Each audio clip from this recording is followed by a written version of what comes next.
Hi friends, welcome to our channel. నేను మీ బాను. ఈ వీడియోలో సింపుల్ అండ్ టేస్టీగా ములక్కాయ పాలు పోసి కూర చేస్తున్నానండి.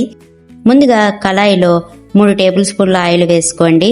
ఆయిల్ హీట్ అయ్యాక 1/2 స్పూన్ ఆవాలు, 1/2 స్పూన్ జీలకర్ర, 1 స్పూన్ శనగపప్పు, 1 స్పూన్ మినప్పప్పు, ఎండుమిరపకాయలు వేసుకుని ఫ్రై చేసుకోండి.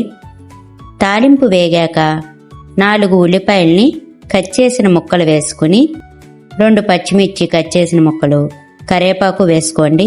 ఇప్పుడు ఉల్లిపాయలు త్వరగా మగ్గడానికి మనకి రుచికి తగినంత ఉప్పు వేసుకోండి.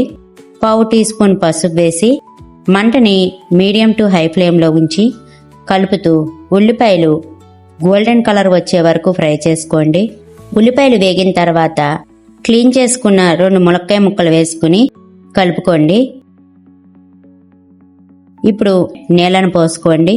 మీడియం టు హై ఫ్లేమ్లో మూతను పెట్టి 4-5 నిమిషాలు ఉడికిస్తే ములక్కాయలు ఉడుకుతాయండి. ఇప్పుడు మనం తినే కారాన్ని బట్టి కారం వేసుకోండి. నేను 2 స్పూన్ల కారం వేస్తున్నాను. ఈ కూరలో కారం కొంచెం ఎక్కువగానే ఉండాలండి.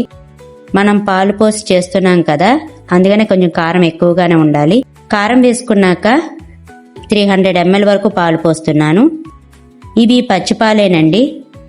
కాచిన పాల కన్నా పచ్చిపాలు పోసి చేస్తే కూర టేస్ట్ చాలా బాగుంటుంది.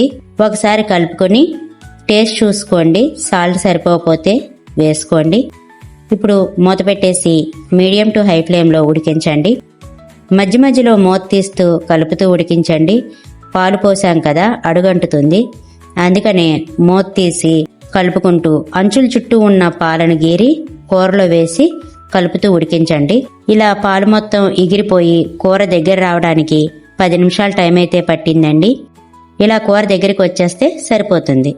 ఇప్పుడు స్టవ్ ఆఫ్ చేసి సర్వ్ చేసుకుందాం. అంతేనండి, ఎటువంటి మసాలాలు వేయకుండా అన్నం చపాతీలోకి దేంట్లోకైనా చాలా చాలా రుచిగా ఉంటుందండి ఈ ములక్కాయ పాలు పోసి చేసిన కూర. వీడియో నచ్చితే గనక లైక్ చేసి ఛానల్ సబ్స్క్రైబ్ చేసుకోండి. Thanks for watching.